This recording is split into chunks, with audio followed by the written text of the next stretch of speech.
നിങ്ങൾ ഈ ജീവിതത്തിലൂടെ നിങ്ങൾ ഇങ്ങനെ ട്രോമ പറയുന്നുണ്ടല്ലോ, എന്താണ് അത്രയേറെ? ഓരോരുത്തർക്കും ഓരോ തലത്തിനാണല്ലോ ഈ മെമ്മറി പിന്നെ കയറിയിട്ട് അഫക്റ്റ് ചെയ്യുക. ആ രീതിയിൽ നോക്കി കഴിഞ്ഞിട്ടുണ്ടെങ്കിൽ പല ചൂഷണ ശ്രമങ്ങൾ ഉണ്ടായിട്ടുണ്ട് എന്നുള്ളത് ഒന്നൊന്നുമല്ല. അതിൽ ഞാൻ കുറേ ഇൻസിഡൻറ്റ് ഞാൻ എഴുതിയിട്ടുണ്ടായിരുന്നു. അതിൽ ബന്ധുക്കളായിട്ടുള്ള മനുഷ്യർ അതിൽ ഞാൻ പറയാതെ പോയിട്ടുള്ള ചില വിഷയങ്ങളുണ്ട്. നമ്മുടെ ഏറ്റവും അടുത്ത ബന്ധുക്കളിൽ നിന്നായിരിക്കും പെൺകുട്ടികൾ ഏറ്റവും കൂടുതൽ ചൂഷണം ചെയ്യപ്പെടുക എന്നുള്ള കാര്യത്തിൽ ഒരു സംശയം വേണ്ട. അപ്പോൾ ഞാൻ പോകുന്ന ബന്ധുവീടുകളൊക്കെ എന്നെ പൊതുവേ അങ്ങനെ വീടുകളിലൊന്നും നിൽക്കാൻ വിടുന്ന ഒരാളേ അല്ല എൻ്റെ അമ്മ.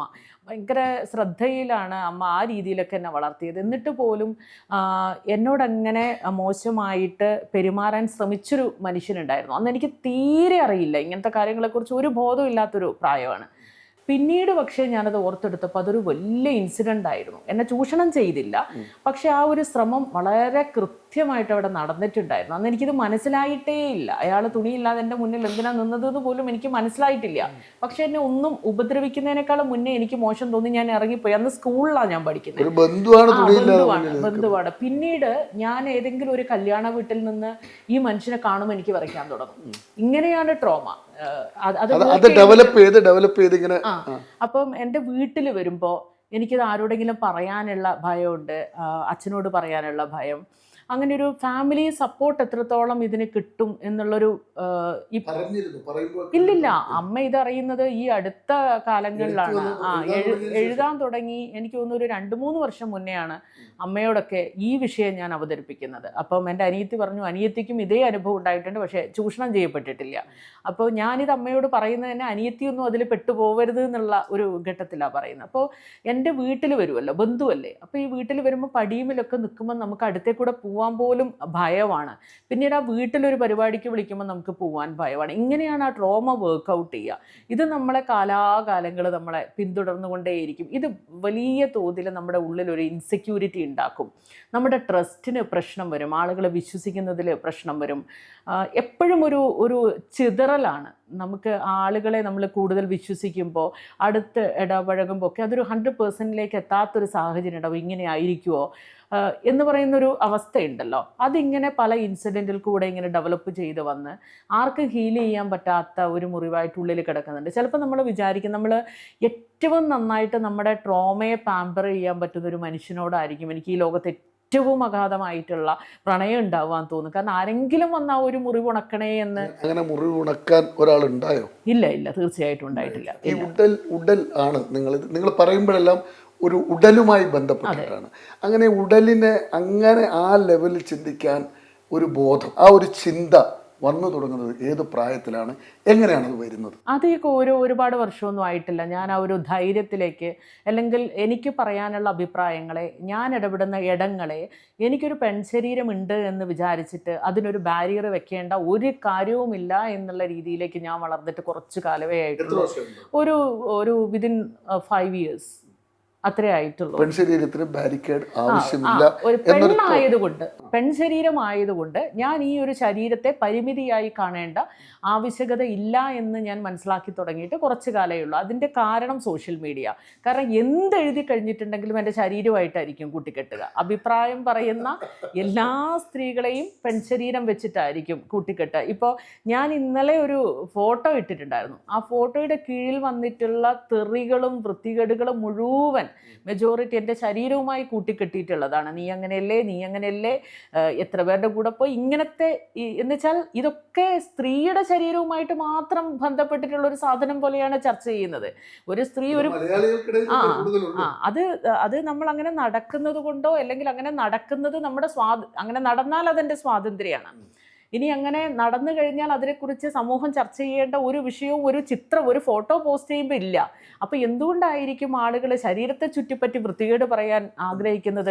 നിങ്ങളുടെ ശരീരമെന്ന് പറയുന്നത് നിങ്ങളുടെ പരിമിതിയായിട്ട് നിങ്ങൾ കാണട്ടെ, അപ്പോൾ നിങ്ങൾ ഭയപ്പെട്ടു പോകുന്നുള്ള ഒരു തോന്നലുണ്ടാക്കാൻ വേണ്ടിയിട്ടാണ്. അവിടെ നിങ്ങൾ എന്ത് പറഞ്ഞാലും അതെന്നെ വേദനിപ്പിക്കാൻ പോകുന്നില്ല. എൻ്റെ ശരീരത്തിൻ്റെ മീതെയുള്ള പരമാധികാരം എന്ന് പറയുന്നത് അത് എനിക്കാണ്. അത് ഞാൻ എങ്ങനെ വിനിയോഗിക്കണമെന്ന് വിചാരിച്ചാലും അതിൽ രണ്ടാമതൊരാൾക്ക് അതിനെ റൂൾ ചെയ്യാനോ. അതെ, തീർച്ചയായിട്ടും. അതിൻ്റെ ഒരു പ്രശ്നം എന്താണെന്ന് വെച്ച് കഴിഞ്ഞാൽ, ഇപ്പം നിങ്ങൾ ഈ പറയുന്നത് നിങ്ങളുടെ ഒരു കരുത്തുകൊണ്ട് പറയുന്ന ഈ ഒരു ശരാശരി മലയാളി പെൺകുട്ടിക്ക് എൻ്റെ ശരീരത്തിൻ്റെ പൂർണ്ണ സ്വാതന്ത്ര്യം എനിക്കാണ്, അതെങ്ങനെ ഉപയോഗിക്കണം എന്ന് ഞാൻ തീരുമാനിക്കും എന്ന് എത്ര ശതമാനം പെൺകുട്ടികൾക്ക് പറയാൻ പറ്റും? അങ്ങനെ പറയാൻ പറ്റുന്ന മനുഷ്യര് ഭയങ്കര കുറവാണ്. അതിന്റെ ഒരു അതാണ് ചോദ്യം. പറയാൻ പറ്റുന്ന ഹണി മനുഷ്യര് പറഞ്ഞു, എന്നാ പിന്നെ നാളെ ഞാനും പറഞ്ഞേക്കാന്ന് ഏതെങ്കിലും ഒരു പെണ്ണ് വിചാരിച്ചാൽ അവളുടെ സ്ഥിതി എന്താ? അല്ല, വളരെ മോശമായിരിക്കും. അതിന്റെ എക്സാമ്പിളാണ് ഞാനിപ്പം പറഞ്ഞത്. അതിന്റെ ചോട്ടിൽ വരുന്ന എല്ലാ തെറികളും ശരീരത്തെ കൂട്ടിക്കെട്ടി എന്തെങ്കിലും പറഞ്ഞാൽ ഞാൻ ഭയന്ന് വരണ്ട്, ഞാൻ കണ്ട വഴി ഓടും എന്ന് വിചാരിച്ചിട്ടുള്ള ഭയപ്പെടുത്തലിന്റെ ഭാഗമാണത്. ഇതൊക്കെ വലിയ ബുദ്ധിമുട്ടുകൾ ഞാനടക്കമുള്ള മനുഷ്യർക്ക് ഉണ്ടാക്കുന്നുണ്ട്. അതിൻ്റെ ഏറ്റവും റീസെൻ്റ് ആയിട്ടുള്ള ഒരു എക്സാമ്പിൾ എന്ന് പറയുന്നത്, ഒരു വിക്ടിമിൻ്റെ കൂടെ ഞാൻ നിന്നു എന്നുള്ള ഒറ്റ കാരണത്തിൻ്റെ പേരിൽ ഒരു 2 ആഴ്ചയായിട്ട് ഞാൻ കടന്നു പോകുന്ന വലിയ സംഘർഷങ്ങളുണ്ട്. കത്തിക്കുത്തും കൊലപാതകവും മാത്രമേ ഇനി അതിൻ്റെ പേരിൽ എൻ്റെ പേരിൽ ആരോപിക്കാൻ ബാക്കിയുള്ളൂ. ഓരോ ദിവസവും എനിക്ക് വരുന്ന ഫോൺ കോൾസ് എന്നോട് പറഞ്ഞു തരുന്ന കാര്യങ്ങളുണ്ട്. പല സംഭവങ്ങളെയും എൻ്റെ പേരുമായിട്ട് കൂട്ടിക്കെട്ടിയിട്ട് കണക്ട് ചെയ്യാൻ നോക്കുക, നമ്മുടെ ക്യാരക്ടറിനെ ടാർണിഷ് ചെയ്യാനുള്ള ശ്രമം നടത്തുക, നമ്മുടെ ക്രെഡിബിലിറ്റീനെ ചോദ്യം ചെയ്യുന്ന രീതിയിലുള്ള ഒരു സെറ്റപ്പ് ഉണ്ടാക്കാൻ ശ്രമിക്കുക, ഒരു കോക്കസ് ഉണ്ടാക്കാൻ ശ്രമിക്കുക, ഒരു ഹെയ്റ്റ് ക്യാമ്പയിൻ ഉണ്ടാക്കാൻ വേണ്ടിയിട്ട് ശ്രമിക്കുക. ഇപ്പോൾ ആ വിക്ടിമിനെ അനുകൂലിച്ചിട്ടും ആ പ്രതിയെ എതിർത്തുകൊണ്ടും ഒരു പെൺകുട്ടി ഒരു കമൻ്റ് ഇടുകയാണ്. ആ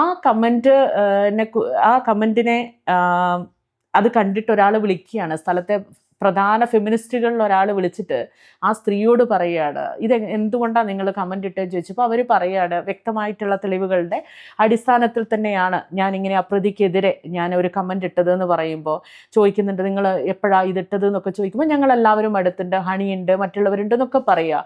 അപ്പോൾ ആ ഫെമിനിസ്റ്റ് ആയിട്ടുള്ള ആ പേര് കേട്ട ആ സ്ത്രീ ചോദിക്കുക, നിങ്ങൾക്കിത് ഹണിയാണ് എഴുതിയത് എന്ന് നിങ്ങൾക്ക് പറഞ്ഞാൽ എന്താ ബുദ്ധിമുട്ട്, നിങ്ങൾക്ക് അങ്ങനെ പറഞ്ഞുകൂടെ? ഇതൊക്കെ സ്ത്രീകൾ ഉണ്ടാക്കുന്ന, ഇവരുണ്ടാക്കുന്നൊരു ഒരു കോക്കസ് ഉണ്ടല്ലോ, ഈ കോക്കസിനെ വെച്ചിട്ട് നാളെ അങ്ങ് ഈ സ്ത്രീക്കെതിരെ യുദ്ധം ചെയ്ത് കളയാം. പബ്ലിക്കിൻ്റെ മുന്നിൽ ഇവരെ വിശ്വസിക്കാൻ കൊള്ളാത്ത ഒരാളാണെന്ന് നമുക്ക് വരുത്തി തീർക്കാൻ ശ്രമിക്കാം. അങ്ങനെ നമ്മൾ പറയാത്ത, നമ്മൾ വിയോജിപ്പ് പ്രകടിപ്പിച്ചിട്ടുള്ള പല വിഷയങ്ങളൊക്കെ അപകീർത്തികരമായിട്ടുള്ള പ്രസ്താവന ഇറക്കി എന്നുള്ള രീതിയിലൊക്കെ നമുക്കൊന്ന് വളച്ചൊടിച്ച് നമുക്ക് കൊണ്ടുവരണം. ഇത്തരത്തിലൊക്കെ പല രൂപത്തിൽ പല ഇടങ്ങളിൽ ചർച്ച നടക്കുക. അപ്പോൾ എനിക്ക് കുറേ ദിവസമായിട്ട് ഈ കോൾസ് വരുമ്പം ഞാൻ മനസ്സിലാക്കുന്നൊരു കാര്യമുണ്ട്, ഒരു വിക്ടിമിൻ്റെ കൂടെ ഞാൻ നിന്നു എന്നുള്ളതാണ് ഞാൻ ചെയ്ത തെറ്റ്. ഇതിന്റെ കാര്യത്തിൽ ഇപ്പൊ കോടതി തന്നെ പല സ്ഥലത്തും പറയുന്ന കുറെ കമന്റുകളുണ്ട്. ഇതിന്റെ ശരിയും തെറ്റും വിലയിരുത്തുമ്പോൾ 2 പക്ഷമുണ്ട്. പ്രത്യേകിച്ച് നിങ്ങൾ ഒരു ഇടതുപക്ഷ മനസ്സാണെന്ന് നിരീക്ഷിക്കുന്നു, ശരിയാണ്? തീർച്ചയായും ഇടതുപക്ഷ മനസ്സാണ്. അപ്പുറത്തൊരു വലതുപക്ഷ ഗ്രൂപ്പാണ് ഈ പറയുന്നത്. അപ്പൊ 2 പക്ഷങ്ങൾ തമ്മിലുള്ള ഏറ്റുമുട്ടലിൽ അതിന്റെ എല്ലാ അതിർവരമ്പുകളും മനുഷ്യരെ, കണ്ണൂർ ജില്ല പറഞ്ഞ ആളുകളെ ഇതിന്റെ പേരിൽ വെട്ടി നുറുക്കിയ 38ഉം 48ഉം 51 കഷ്ണങ്ങളാക്കി മാറ്റിയിട്ടുള്ള നാടാണ് പറയുന്നതിന്റെ ഡെപ്ത്.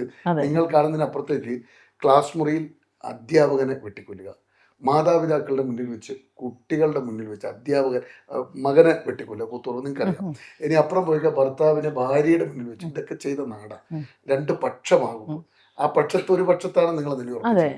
അപ്പൊ അവിടെ നിന്നുള്ള അറ്റാക്കുകൾ തീവ്രത ശരിക്കും കുറവാണെന്ന് പറയേണ്ടത്. അല്ല, ഞാൻ അങ്ങനെ പറയില്ല. കാരണം അങ്ങനെ പോയ മണ്ണാണ്. നിങ്ങൾ ഇരിട്ടിയിലാണല്ലോ, ചാവശ്ശേരിയിൽ ബസ്സിൽ നിന്നൊരു ആളെ, അയാളുടെ മകനെ അങ്ങനെ എവിടെ അല്ല, ഞാൻ പോലീസ് വാഹനത്തിൽ പോയിട്ട് ഡിഗ്രിയുടെ എക്സാം എഴുതിയിട്ടുള്ള ആളാണ്. ആ സമയത്താണ് നിങ്ങൾ ഈ പറഞ്ഞ വലിയ രാഷ്ട്രീയ കൊലപാതകങ്ങൾ നടക്കുന്നത്. പക്ഷെ അതിനൊരു പ്രശ്നമുണ്ട്. അന്നൊക്കെ ഇതൊക്കെ കടന്നു പോകുന്ന സ്ത്രീകൾ ഉണ്ടായിരുന്നെങ്കിൽ പോലും അത് ഈ ആളുകളിലേക്ക് എത്തിക്കുക എന്ന് പറയുന്നതിൻ്റെ ഒരു വിശാലത വളരെ കുറവായിരുന്നു. നമുക്ക് സോഷ്യൽ മീഡിയ എന്ന് പറയുന്നത് ഒരു കാട്ടുതീ പടർന്നതുപോലെ ഉണ്ടാവുന്ന ഒരു സാധനമാണ്.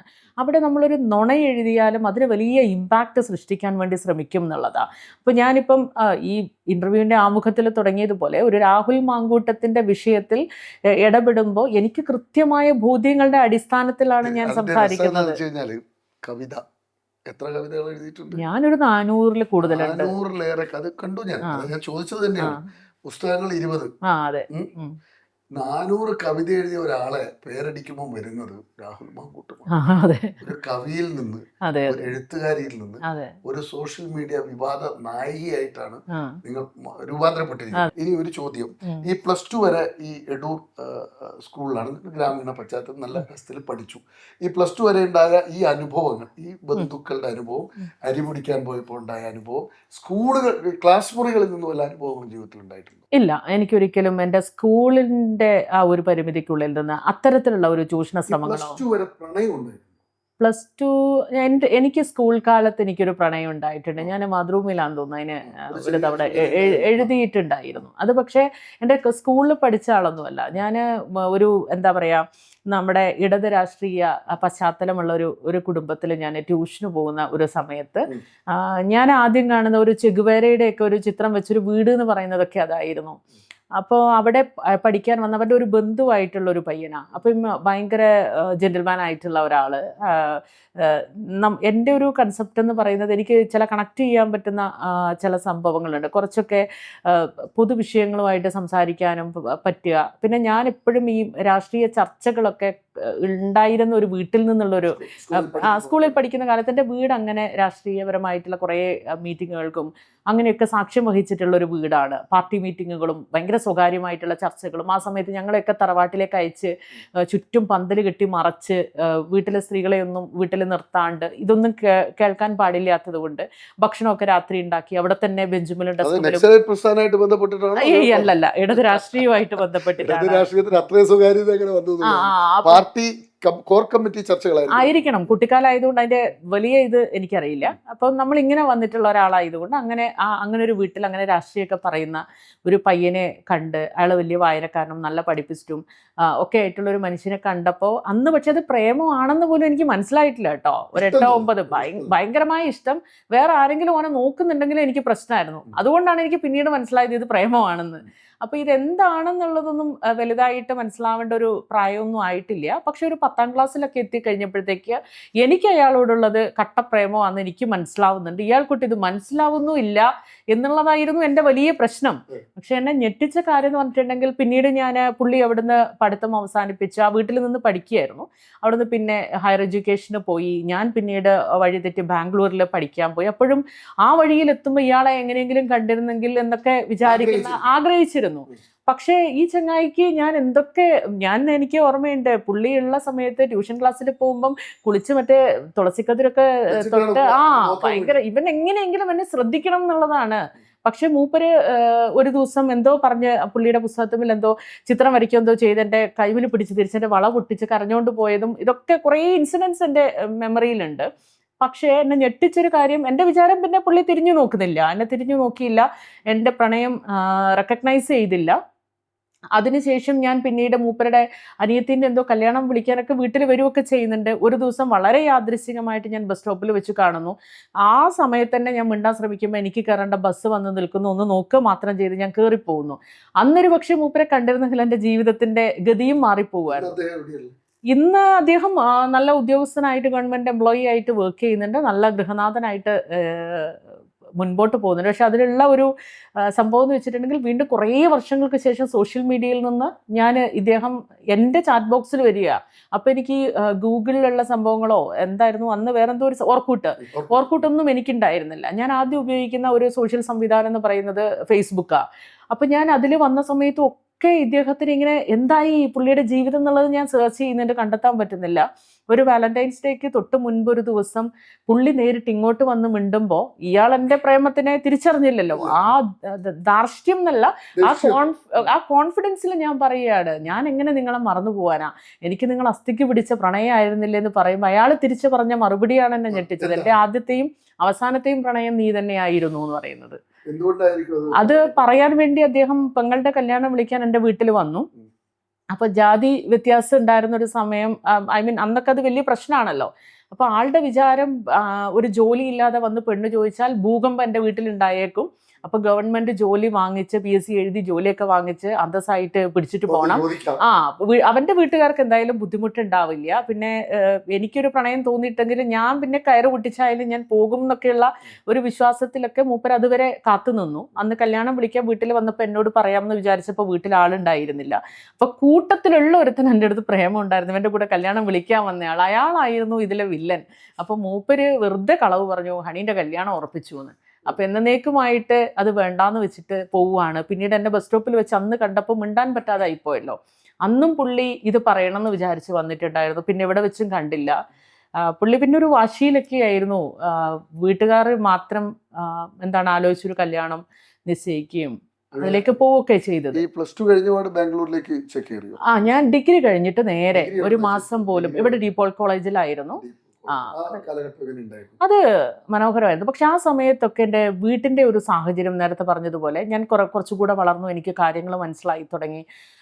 എനിക്ക് ആരോടും ഒന്നും പറയാൻ പറ്റാത്ത ഒരു സാഹചര്യം വരികയും ഈ സംഘർഷം എൻ്റെ എഴുത്ത് ശരിക്കും എന്താ പറയുക ഒരു സ്ട്രോങ് ആവുന്ന ഒരു സാഹചര്യം ഉണ്ടാവുന്നത് ആ ഒരു ഡിഗ്രി കാലഘട്ടത്തിലാണ്. കവിതയാണ്. മദർ തെരേസ മരിച്ചപ്പോൾ ഉണ്ടായ സങ്കടത്തിൽ എഴുതിയ ഒരു കവിതയാണ്. അതെനിക്ക് ഓർമ്മയുണ്ട്, ആദ്യത്തെ കവിത. പക്ഷേ ഡിഗ്രിയൊക്കെ എത്തിയപ്പോഴത്തേന് എൻ്റെ ചുറ്റുപാടുകളെ നമ്മൾ കുറെ കൂടെ മെച്ചുവേർഡായല്ലോ, നമുക്ക് സാഹചര്യങ്ങൾ മനസ്സിലായി തുടങ്ങി.